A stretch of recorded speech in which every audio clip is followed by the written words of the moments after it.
Hello and welcome to today's webinar presented by Dlubal Software. Today we'll be working in our finite element analysis and design software, RFEM. The title for today's webinar is Piping Design per ASME in RFEM. My name is Amy Heilig. I'll be your presenter. I'm the CEO of the U.S. office and also a technical support and sales engineer, and we are located in Philadelphia, Pennsylvania. My colleague Stefan Frenzel will be your moderator, answering any questions you may have. He's a product and customer support engineer located in our Leipzig, Germany office. If the control panel does seem to get in your way when you logged into this GoToWebinar, feel free to show or hide that with the orange arrow up at the top. We always want to encourage everyone to ask questions throughout the webinar. You can do so within this same dialog box. If by chance we don't get to all your questions, I will certainly send you a follow-up email afterwards. So regarding the webinar content for the next hour today, we want to go through a piping system example in RFEM and also utilizing our RF piping extension module. So here we'll be modeling our piping system on a supporting structure. We're going to further define components such as reducers, valves, branch connections, and a few more. We're going to define load cases and apply loads to these piping members. And we will also automatically generate these load combinations according to the ASME standard. Now furthermore, we're going to utilize the RF piping design module. This will give us our utilization ratio, our stress checks according to the ASME B31.1 or B31.3. Lastly, I want to touch on the overview of the supporting structure design. This will allow us to design of steel per AISC, for example, or ACI with some additional design modules. With that said, we can jump into our RFEM model. So we have here the supporting structure. For the sake of time, I already have this modeled. This was done completely in our main program here, RFEM. If I zoom in here, I've also added some rigid links to the top of my W shapes. And you'll notice that with these rigid links, if I double click on them, this is where our piping members are going to frame into the supporting structure. What I did was add in a member hinge to the rigid link here to release translation in the global X direction. So that will allow those pipes to kind of slide back and forth in that direction. I also released the moment. So I didn't want any moment transfer between our piping members and the supporting structure, so we can do so with the member hinge on our rigid links. Now, taking a look at the rest of the structure, these are just typical W shapes. We can use our project navigator over here on the left to view all of the input data. So for example, the cross sections tree, we can see that the W8x35s are defined for most of our members within this pipe rack. We also have some diagonal vertical bracing, W4x13s.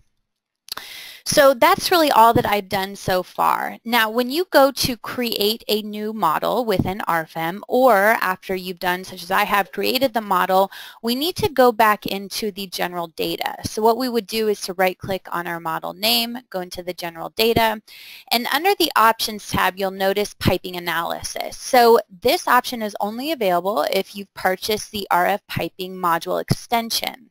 So here we will check this checkbox, and under the details are some additional settings that we need to define. The first one is to define which standard we like to use. We have the ASME B31.1, 31.3, and recently added is the Euro code. This option down below it, this checkbox, is for welded forged sheet and welded in contour inserts. This just refers to a couple variables, RX and TC, that we won't be using today, but just keep that in mind if you are using those type of components. The default branch connection type, this will make a little bit more sense later on. So for right now, we just want to set this to reinforced fabricated T, but just keep in mind that this setting is here, and I'll mention it later on. Generated combinations. If we have this option checked, this will automatically create the load combinations according to the ASME standard. Now, underneath this setting are two different options. We have either result combinations or piping load combinations. Now, these are for expansion combinations.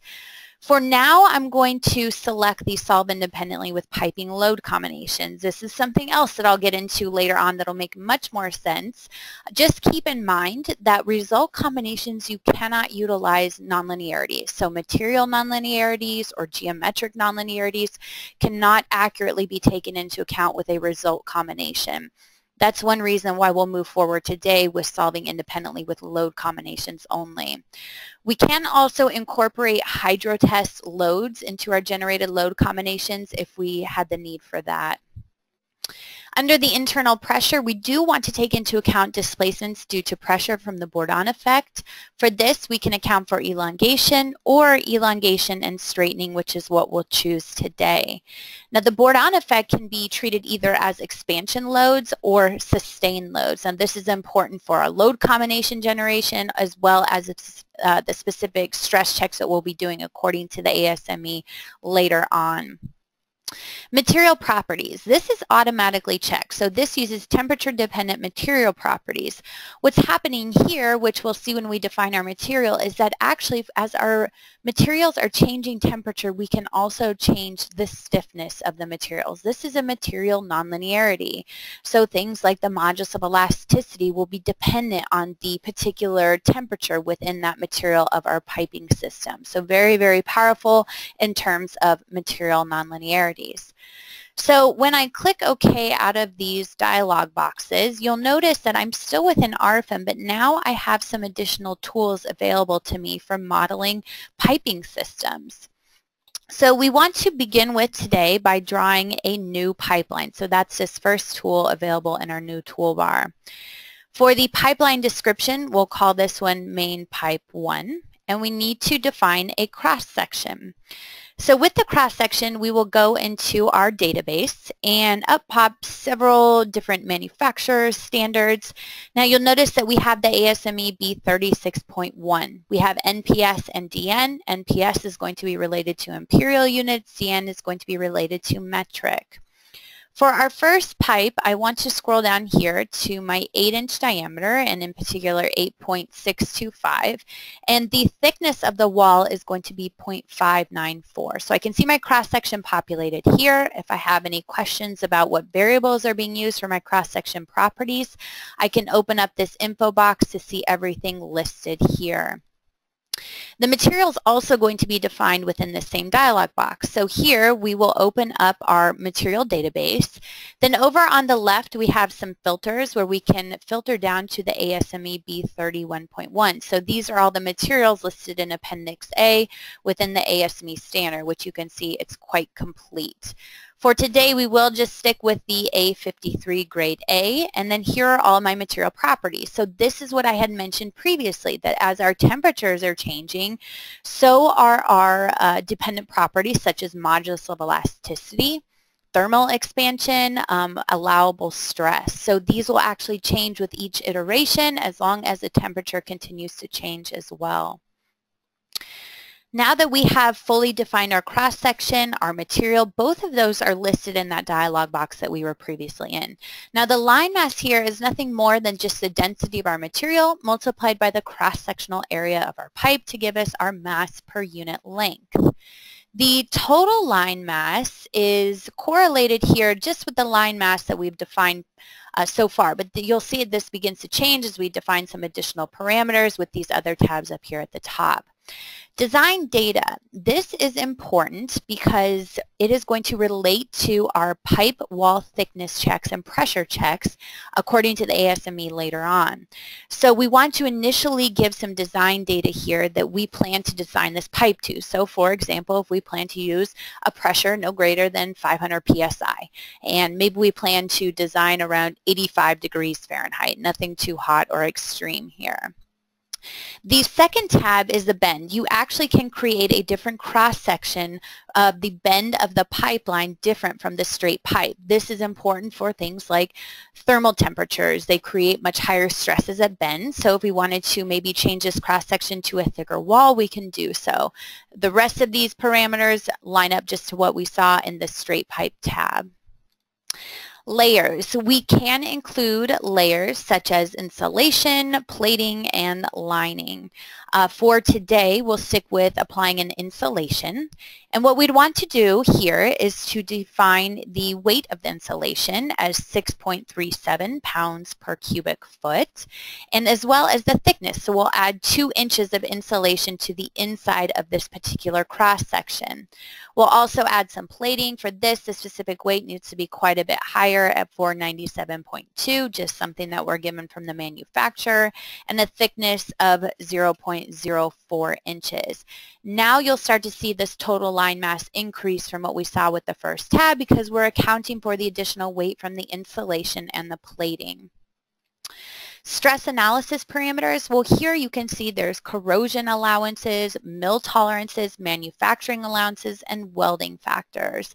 Again, this is important for when we're checking the pipe wall thickness checks according to the ASME. There are some default settings in here, but by all means, you have control to override those for both the straight pipe and the bend. Now I can click OK. So we're back to our original dialog box. So we define all the properties for our cross section. Now you'll also notice that we have bend available here. What this means is that as I begin to draw my pipeline back here in RFEM, I can actually automatically create the geometry for the bends. So right now we have it set to the long radius. The bend radius is set to 12 inches. We can change this to short and use 8 inches, or we can choose a user-defined radius here. The bend factors, these are calculated from the ASME. The flexibility factor has influence on the bending stiffness of the pipe bend. The stress intensification factor is something that will be used for design later on in our add-on module RF piping design. Again, you can override these with user defined as well.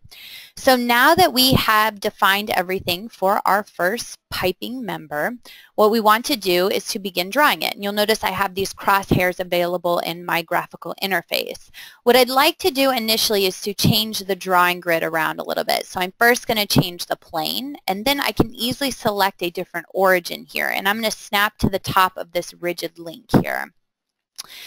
So when I go to draw a pipeline, I have a few options. I can choose the current coordinate system, which is what I'm going to do. That will just leave this grid as it is. I can also choose a grid origin or the last node. The last node will dynamically change according to the clicks I make in my model as I begin to draw this pipeline. So to begin with, we will start in an elevation view here, and I'd like to choose a point -2570. So I make my first click, and then I go to a point about a foot away from the face of the supporting structure. Now you'll notice that as I move vertically up my supporting structure, the bend is automatically accounted for. So that's what the bend option does. We can see that right to the left of the supporting structure. So we go all the way up to the top, and we can begin drawing the pipe across the top of the supporting structure. Now, keep in mind that this drawing grid keeps me in one plane, so I don't have to worry about flying off into space anywhere. Now, when we get to this point over here, what I'd like to take into account is maybe some additional bends to dissipate my heat from my temperature loads. So all while I'm still drawing this same pipeline, I can change my drawing grid back to the XY plane. Maybe I snap back to the bottom of my supporting structure. Then I can zoom in and continue modeling my pipeline here with some additional bends. So once we are done with this, I will make my last final click here, and we'll snap to a point and right click to finish it. And now my piping is complete. So you can see that if everything goes well, you should have the name of your pipe here called main pipe 1. That's the description that we gave it. Now I want to create an adjacent pipe right next to it, and utilizing some of the features within RFEM to make our life a little bit easier, what I'm going to do is to turn this into a wireframe display model. Now I'm going to highlight my important nodes here, the nodes where the bends occur, by holding down my control key and selecting all of these main nodes where the pipe makes some bends. So once I have these selected, what I can do is to use my Move Copy tool. I'll create one copy, and I'm going to move it -4 feet in the global Y direction. So I click OK. So now you'll see those copied nodes are available here. Nothing too special. So what I'm going to do is to create a new pipeline once again. This time we'll call it main pipe 2. Now the cross section, I've already defined that 8-inch diameter pipe with all the insulation, the plating. That's now available for all my pipelines to use in this particular model. So I want to use that same cross section, so I don't need to redefine anything. I'll use the same bend as well, and I can click OK. So the reason that I created those nodes now is that I can easily just snap to those nodes here without having to change around my work plane like what I did previously. So again, just using some of those special features that we have in RFEM to make modeling a little bit quicker, and I right-click to make my last point. Now, if I turn this back into rendered view, let's say, oh, okay, well, this pipe really would like to extend out a little bit further than what I have shown. Well, instead of redrawing everything, what I can do is to take this node and to simply drag and drop it so that it's adjacent to my main pipe 1. And again, everything went well. We see the name of main pipe 2 here. Now, the pipes are kind of blending into the rest of the structure. Don't really tell what's going on here. Well, under the Display tab in the Project Navigator, this controls everything that we view graphically, whether that's input data, our results we'll see a little bit later on. But if I scroll all the way to the bottom, I have this option here to change my colors and my graphic according to, right now it's just set to the standard.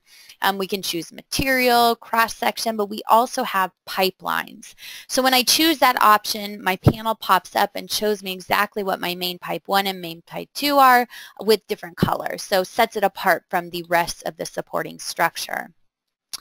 Okay, so what I'd like to continue to do is to draw in a couple of straight pipe members, just short segments that frame into this main pipe 1 so we have some intersections. I'm going to go back to the new pipeline. We'll just call this one pipe 1. And I want to define a new cross-section here. So up pops our cross-section database. Now, you'll notice that, of course, we can go back in and filter through this long list. We also can create a favorites group. By activating my favorites group, I've edited it so that I've just added the 2 cross-sections that I'm using in today's webinar. But you can imagine that if you use a handful of cross-sections quite often, this is a great way to just quickly select them. So for this one, I'll choose the 6-inch diameter pipe. We have a wall thickness of 0.31. My material is remembered from my last cross-section. We don't need to make any changes with that. I click OK. Now, as far as the rest of these tabs, bend, layers, I'm going to keep everything just as default. I'm not going to add any insulation to this. I will set the design pressure here to 585 degrees Fahrenheit and click OK. So I click OK once more, and I think easiest is to change this to my current coordinate system and to change this to wireframe view. So that way I can zoom in here, and my first point I'd like to choose is -1570. And then all I need to do is snap to a point which extends out. I right-click. That's my first pipe. Creating once more a new pipeline. We'll call this one pipe 2. I've defined that smaller section, so I always have that available in this particular model. I click OK. And then I can, again, change this to current coordinate system. That's what I prefer to work with. Here we'll choose -870 and snap to a point out here, right-click. Showing the rendered view, we now see those additional pipe sections shown here, and everything is colored differently so we can tell it apart. Okay, so now that I have modeled my pipelines, let's move on to the piping components. That was where the rest of these tools will come into play. So the first thing that we want to define is a new reducer. So when I click on new reducer, the program requires me to click on the pipe that I'm going to apply this reducer to. So I click on this first pipe section here. Now reducers are used to transition from a larger pipe to a smaller pipe or vice versa. So within this dialog box, the first thing that I need to define is which dimension to change, so towards which node. This is actually opposite of what I want to do right now. So what I'm going to do is click on my beginning node here. Now you'll notice that my reducer start, perhaps I can choose that smaller cross section that we've already defined, or you can create a new section. The reducer end is grayed out because this is going to transition into the pipe I already have defined. What I do need to define is where this reducer starts. So we'll start at about 48 inches from the start, and you'll notice this big red arrow pops up exactly on the pipe of where we're going to apply this reducer. The length can also be applied at 12 inches. Well, there's our second red arrow showing us where the reducer end is. You can also define an eccentricity here. Eccentricity would be useful if you want the bottom of the pipes to be flush. In our case, it doesn't matter, so we'll keep this as is. Again, the reducer factors can be overwritten here if you'd like to do so. Now, for a lot of these components, we do have a library. Unfortunately for these library, this is more relevant to Eurocodes and European manufacturers. This is something that we do plan to implement some U.S. manufacturers in the near future, but for now it's easy enough just to set this as user-defined. For flanges, this is where maybe we would weld flanges to our pipe and we bolt them together at this reducer location. Now, I'm not going to apply flanges, but we'll do this plenty more times with other components today, so that will be more clear in just a minute. And I click OK. Now, if we zoom in, we can automatically see that reducer applied here with the smaller pipe section on the left. Moving on down our list here, we have three options for valves. So we have a two-way valve, a three-way valve, and a four-way valve, and pretty self-explanatory. Two-way valve is going to be used for two pipes connecting together. A three-way valve would be an intersection of three pipes, and a four-way valve of four pipes. So starting off with our new valve, just two-way, we're going to move to the other side of our model, and in particular main pipe 2, we're going to select this pipe here. So up pops our dialog box for a new valve. Now again, we just want to specify where this begins, so we'll start at 12 inches from the member start, indicated by my red arrow here. The length will be 12 inches, and we have some parameters here that are automatically created, such as the multiplier of the insulation mass is set to 1.75. The multiplier of thickness is set to 3. So you can override those. That ultimately affects our mass here, or you can set a user-defined mass as well. The flanges. So this is where maybe I do want to apply some flanges. We're going to plan to weld those flanges to both the valve and the pipes and bolt them together. Well, for our flanges, we want to check the checkbox that those are both available. Our nodes are automatically generated here of where that flange is going to occur. And we can simply define the mass here of our flange as 16 pounds, and maybe the nominal pressure is 232. Again, this is just information that we would get from a manufacturer. What's also nice is that I don't have to re-enter this information here, but yet I can just set to all. This will automatically populate the same flange settings for my other node. Now, additional mass tab here is useful for our hand wheel if we have an additional mass that we'd like to take into consideration, as well as the eccentricity away from the original flange. So something to keep in mind there. Now, once I click OK, then we can see here that flange is automatically created visually here and will be taken into account for stiffness, for analysis, and for design. So that makes sense for our two-way flange. Now, in a similar sense, we will apply a three-way flange. So for a three-way flange, instead of selecting a pipe, we have to select an intersection. So I select this first intersection here where we have pipe 1 framing into main pipe 1. The cross sections are automatically generated according to what we have modeled in RFEM, and we want to give it a length for all three piping components here, 12 inches. Again, our red X indicates where that occurs. Parameters, same thing that we saw within the two-way valve. We have a multiplier of insulation mass, multiplier of thickness. Our flanges here, we do want to create flanges at all locations. Again, this will be 16 pounds, 232 psi. Now, if I try and set this to all, you'll notice that nothing happens for my other two flange entries. The reason why is because we have a different cross-section defined here. The program will only automatically automatically assign the flanges to the same cross sections. So if I move over to my 8-inch diameter pipe and I type in 16 pounds and 232 psi, and I click equals, that will set the flange for the third node automatically. And again, the additional mass can be considered with the hand wheel here. So once I click OK, then we should see that three-way valve generated graphically. So that's what a three-way intersection would look like. Now, four-way intersection, same concept. We don't have any intersections of 4 pipes here, so we won't be applying that today. Right next to that is the new bend. A new bend is useful had I not created to automatically create the bends when I drew in my pipeline. So perhaps these two elements here, these two pipes connected at a 90-degree angle, and I wanted to go back in afterwards to create that bend. You can always do so with the bend tool up here, define the radius, define a different cross section if you'd like as well. Next to that is a new flange. So this has nothing to do with some of these other components, but you can purely apply just a flange to any segment of a pipe. This might be useful if you have 2 extremely long pipes and you would like to add in a break there and they're bolted together with a flange. You can do so by adding in that flange. We also have a new blind flange. This would be able to lock nozzles and piping ends. So for example, we could add a blind flange here at one of our piping ends. A new T. So a new T would be an intersection of 3 pipes, such as what we see here with our pipe number 2.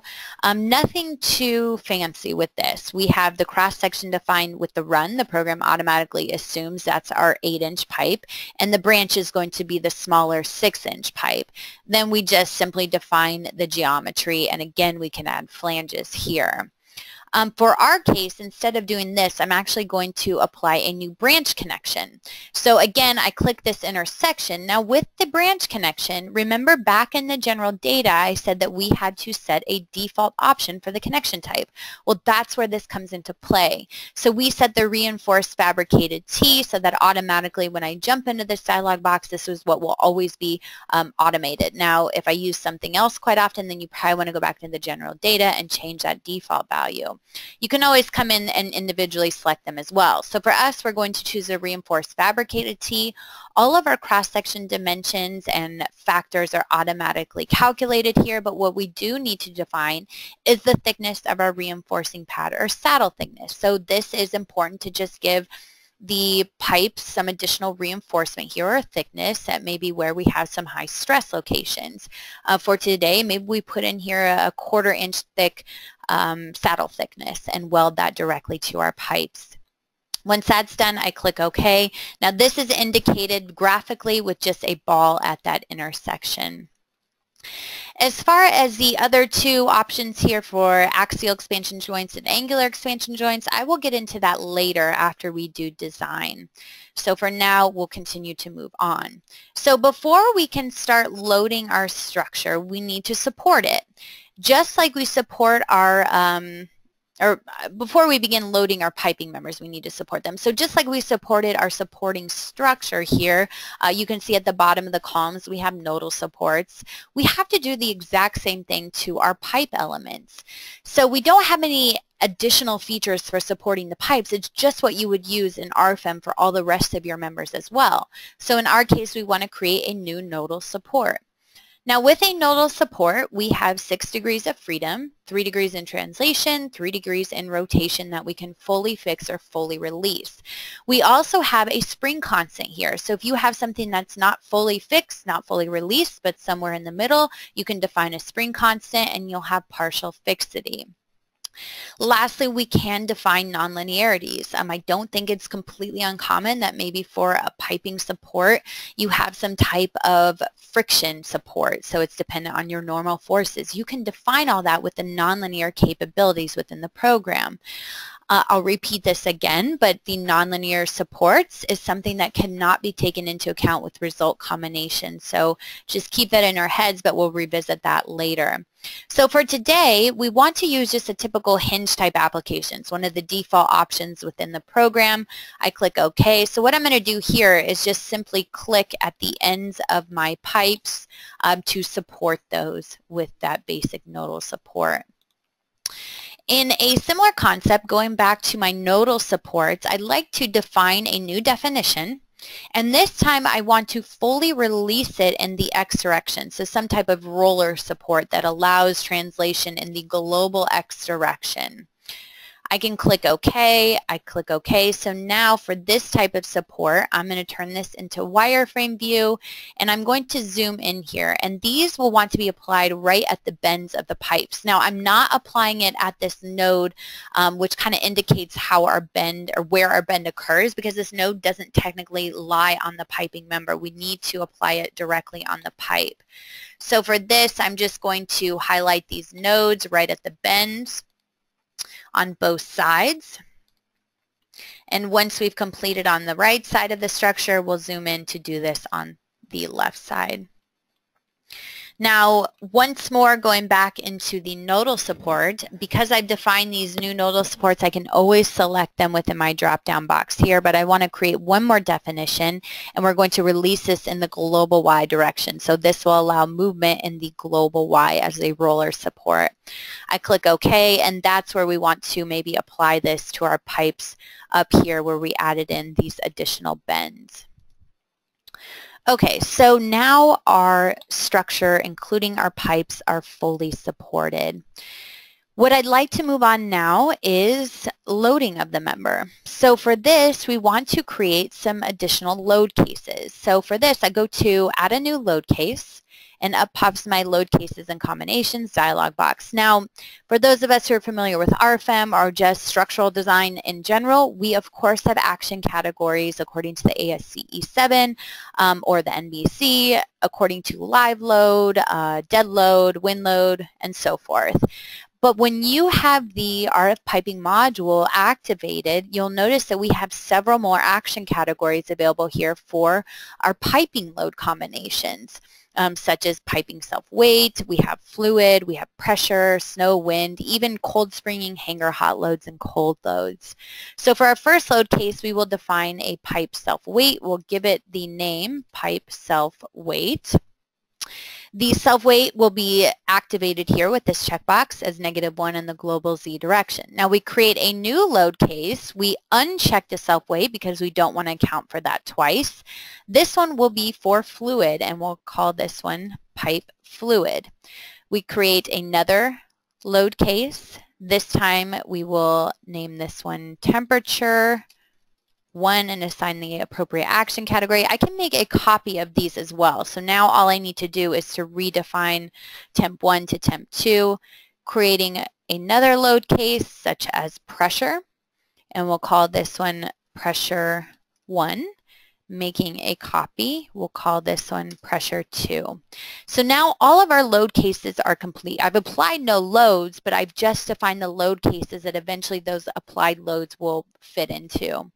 So now I want to take a look at my piping load combination. So when I try and click another tab, I automatically get this RFEM question. It tells me the load cases were changed. Not all internal pressure load cases have been assigned to corresponding thermal load cases. Do I want to do this now? Yes, I do. So now up pops an additional dialog box, which just simply assigns my temperature load cases to my pressure load cases. Now the program makes some assumptions here, but if I don't like these assumptions, I can always use my drop down to make changes, or I can add in some different combinations here. So that's important for our load combinations. Under the piping load combinations, we see some automatically generated load combinations, such as for sustained, for operating, and for expansion.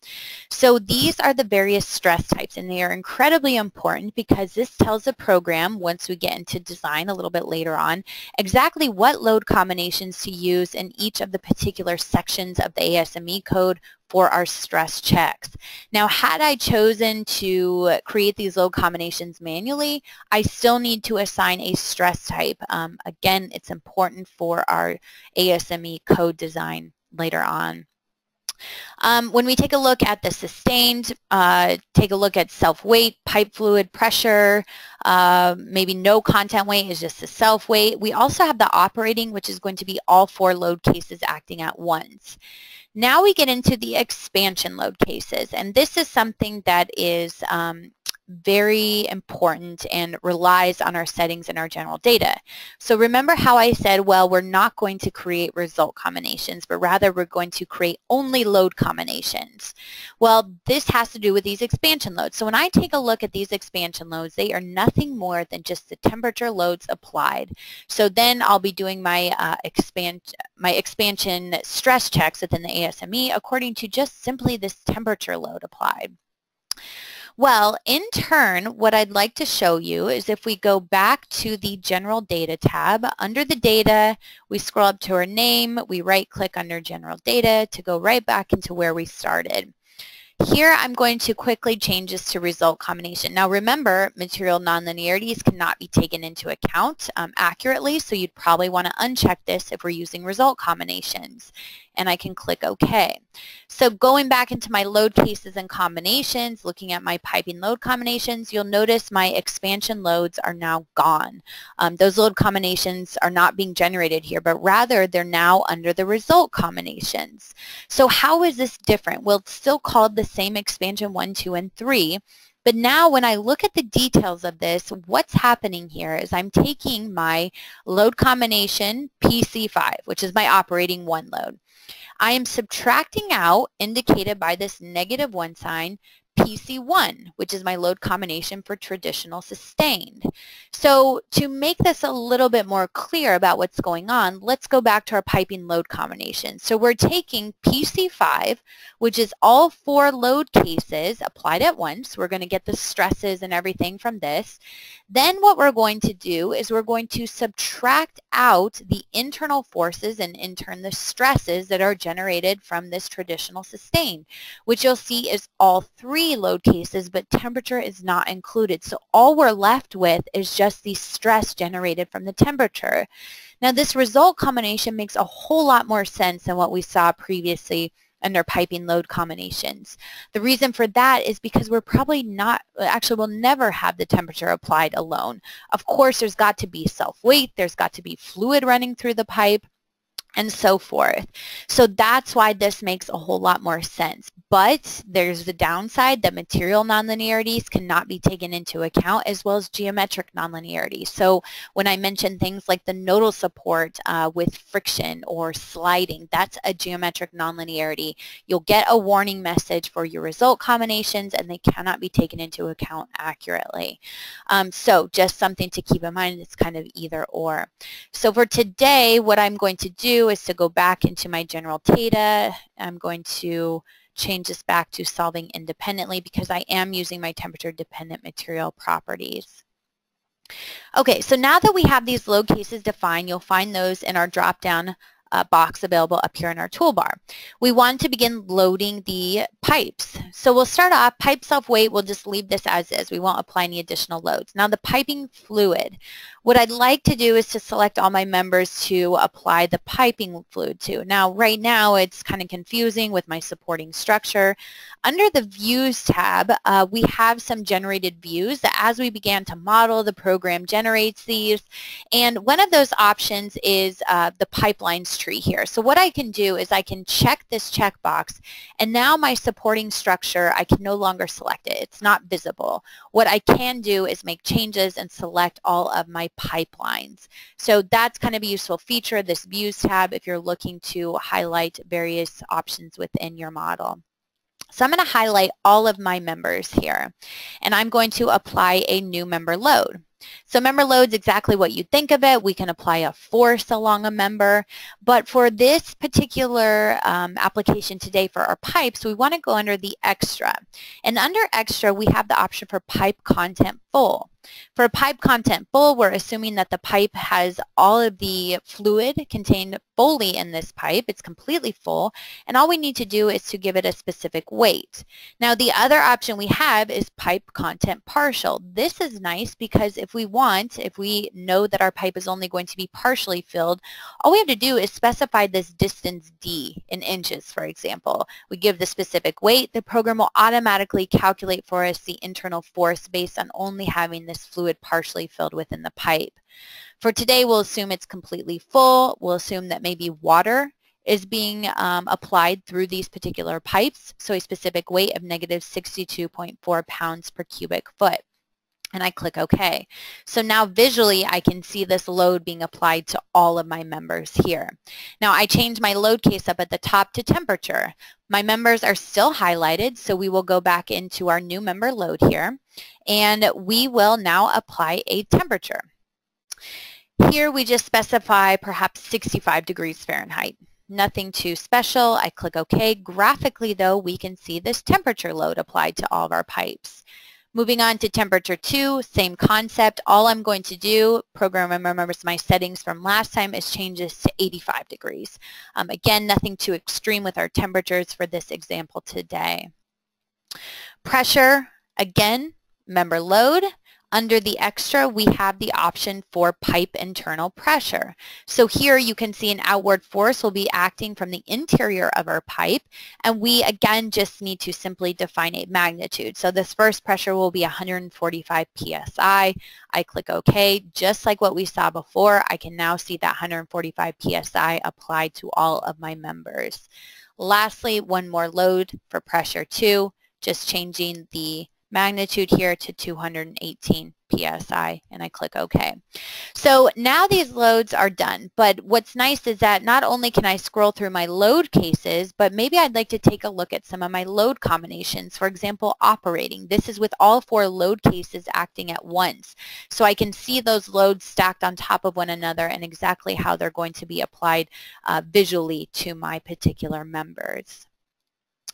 Okay, so now we're ready to run a design for the ASME. We've fully loaded this structure.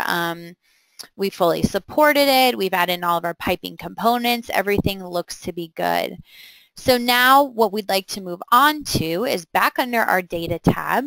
You can see here is our long list of add-on modules, and in particular we would like to be in the RF piping design. Now any one of these modules you can right click and choose it to be your favorite to move it up to the top of the list. So we're going to launch RF piping design, design of piping. Now this is just a simple dialog box. Those of us familiar with RFEM, this module looks like all the rest of them. So what we would like to first define here is the pipelines to design. So I can simply select my all checkbox. So now we'll design pipes 1 through 4. Now the standard can also be selected not here, but back in the general data tab. So this is a little bit different than some of our add-on modules. That standard has to be generated within the general data. We did select B31.1. I'm going to move all of my load combinations to be considered for piping design.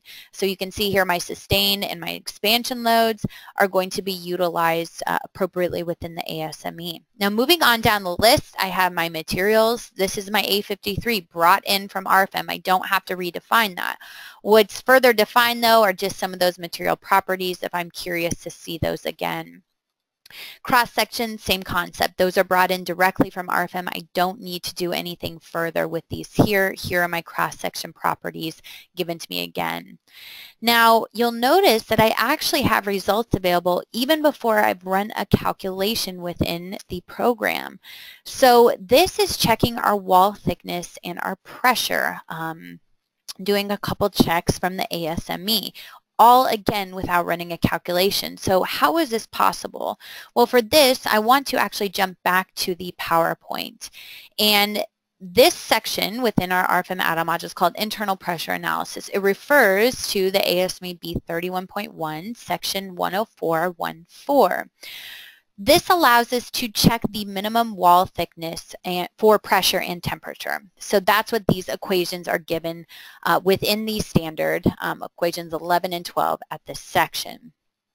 Now there's 2 equations here. So we have some variables that we're looking at. Now the first variable P is going to be referred back. Remember when we created our cross-section and I said, well, let's give a design pressure here. So this is what I'm telling the program, okay, I plan to design this pipe for 500 psi or less. That value, this design pressure, is going to be utilized within these equations P. Now we also have some other variables, capital D sub naught, that's going to be our outer diameter, and then we have smaller d, which is going to be interior diameter. So that's why there's 2 separate equations here.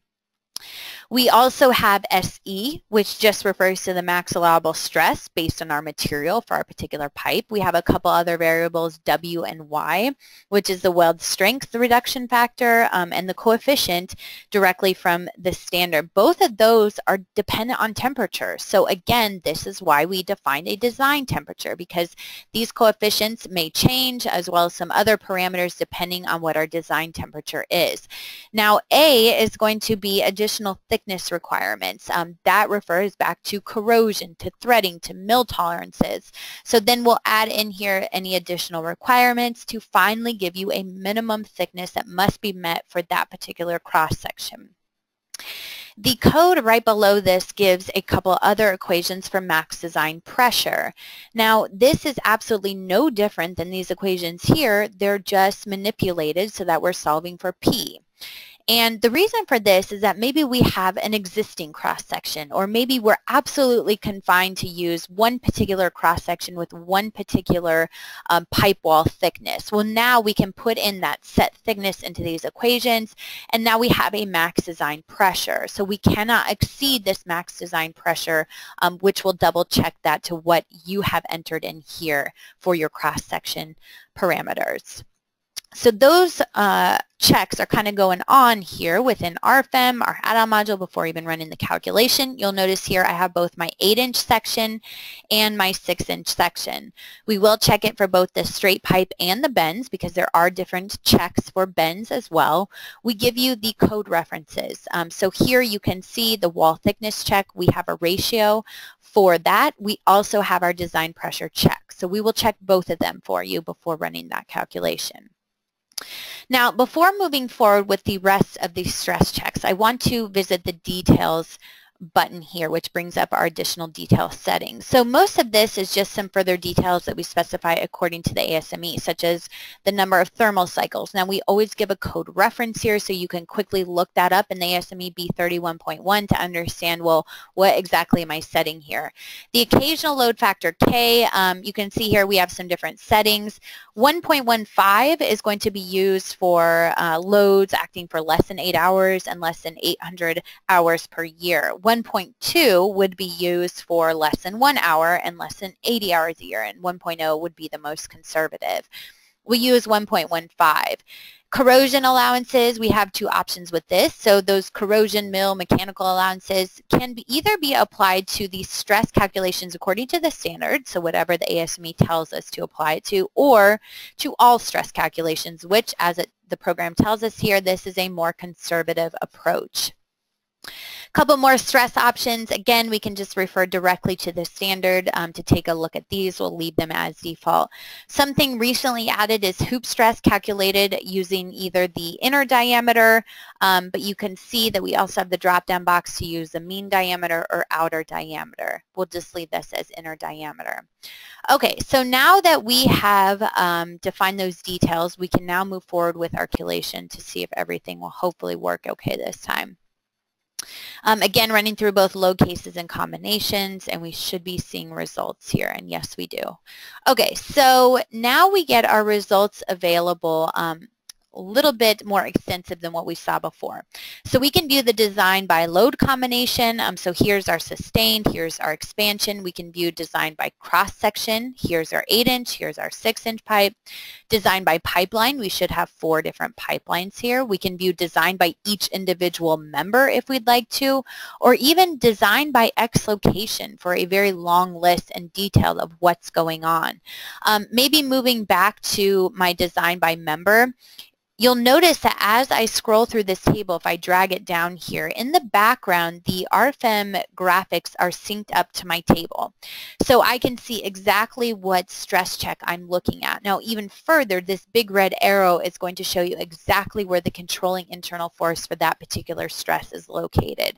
So, you know, maybe in our model today, not so helpful, but you can imagine with a very large model, this will be extremely helpful if you're looking at this big giant table and you want to just get an idea of where you're at within your structure. We also have parts list by pipeline material takeoff. So when we go back to design by load combination, you'll notice here we have some red numbers, and I have a big red sad face because I am above 1.0.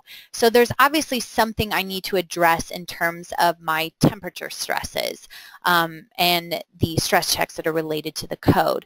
So the tables are nice, but I'd like to move into the graphics back in RFEM to see exactly where this is occurring. Well, we can choose the graphics button here. Now, when I go back into RFEM, I'm technically still in this add-on module. I'm just viewing the results graphically back in RFEM, and you can see this with our drop-down box here. So right now I'm showing the design ratios along the pipe members. Now I can't really see what's going on, but remember under the display tab I mentioned to you that everything that we view here graphically is controlled within our display project navigator. Even the results. So under the results tree here and for members, I can actually change this to a few different options, but one of them being cross sections. So now I have colored cross sections that I can kind of scroll along the pipes and to see exactly where my problem occurs. Well, it looks like these two bends here are a big problem when it comes to our temperature loads and stress designs. So I need to do something with regards to that. Well, that's where I mentioned that we would go back into an expansion joint. So although I'm still technically in this piping module, I'm just viewing my results, I can still make changes in RFEM because I'm still concurrently in RFEM. So what we're going to do is to add a new expansion joint. I just need to select the pipe I'd like to apply it to. Now for this, it looks like the other dialog boxes that we saw with our components. So here is where we're going to add in a distance, or actually we'll start off with the start location. We'll start this off 12 inches from the pipe start, so indicated by that red X once more. Now the length will be 12 inches as well. The outer diameter of my expansion joint, just some geometric properties that we need to define. The outer diameter will be 10 inches. The corrugated length, and by the way, all of this is given in this nice little picture here, so I don't have to guess what variables I'm putting in, but the corrugated length will be 10 inches. Now the effective cross-sectional area. We have a details button here, and what we can do is either define the outside diameter, the inside diameter. We can also calculate the mean diameter or directly type in the effective cross-sectional area. For me, I'm going to assume the mean diameter is 8 inches and click OK. Our effective cross-sectional area is automatically calculated. We do need to give it a mass of, let's say, 20 pounds, as well as a stiffness, an axial stiffness. For this, we might suggest, or we might get the information from the manufacturer that it's 150 pounds per inch. The pressure force, this is the thrust force due to the internal pressure within this expansion joint. So here is where we will have both options for the start and the end of the expansion joint. We can apply the entire force. We can choose just the bellow, which we can see this graphic update here, or no force at all. For our case, we'll leave this as entire force. Now the flanges, again, once more, I want to apply just our general flange of 16 pounds, 232 psi to both nodes. So now once I click OK, it'll ask me, do I want to clear my results? That's fine. And here is my expansion joint that was just generated. Now, it's quite common for expansion joints to be added in pairs. It's not so common for them to be added individually. So maybe we want to quickly add a second expansion joint. We'll add that to this new piping member that was created here. Now, everything is the same except for now I want to choose to start at 12 inches from the member end. So flying through this other information, the length will once again be 12 inches. The outside diameter is 10. The corrugated length is 10. And my mean diameter is going to be 8 inches. The mass was given to us by the manufacturers, 20 pounds, with a stiffness of 150 pounds per inch. The flanges, we will apply our 16-pound flanges, 232 psi to both nodes and click OK. So now we have our second expansion joint added here. So what we'd like to do is to rerun those calculations back in our piping module. So right now, as I mentioned, our drop-down says that we're in RF piping design. I can always go to my add-on modules and go to my current module because that's currently selected. So we'll rerun our calculation here.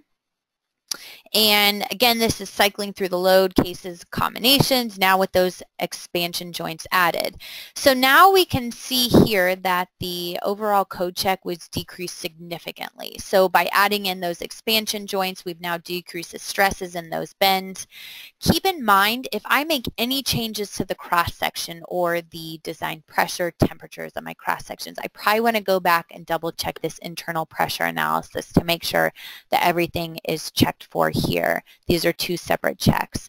One additional thing I want to point out that I think is really strong with our program versus others is that you'll notice for all of these checks, we give you all these code references along with the variables. So for example, if we're looking at one of these expansion checks, you can see in our additional information down here, we have all of the variables that went into play along with the code references for those variables and how they're calculated. Remember stress intensification factors, things like that. The design formula is even given down here according to section 104.8.3 equation 17. We can even expand some of these trees here to get our design internal forces, cross-section properties. So we want to be very, very clear to you as a user where your numbers are coming from rather than being a black box. You can always export all this design information back into Microsoft Excel for further sorting as well. So pretty powerful in terms of our data output. So now we are done with the piping design. The last couple things I want to touch on, number one, is the design of our supporting structure here. So the supporting structure, we can further add in loads. Remember I mentioned that we have dead loads, live loads, snow loads. We can add all those loads to our supporting steel members here, create load combinations, and we can go into one of our add-on modules called RF Steel AISC. Now this add-on module looks identical to what we were just using with the piping members too. So again, once you learn one module, a lot of the modules are set up the same. So then we can design according to the AISC 2016 standard if we choose to do so. Point being that you can design both the supporting structure and the piping members all within one model, so you can take into account that interaction. So I do have further webinars that go into much more detail on only steel design, for example, and you can find those on our YouTube channel or on our website, so I won't have time to get into that today. Now, lastly, I want to touch on our printout report. So let's assume, for example, we have these loads, remember, that we've applied to our piping members, and we'd like to quickly add a picture of this to our printout report. We're ready, we've done the design, we're ready to submit these for review. Well, we have this nice feature up here to print a graphic.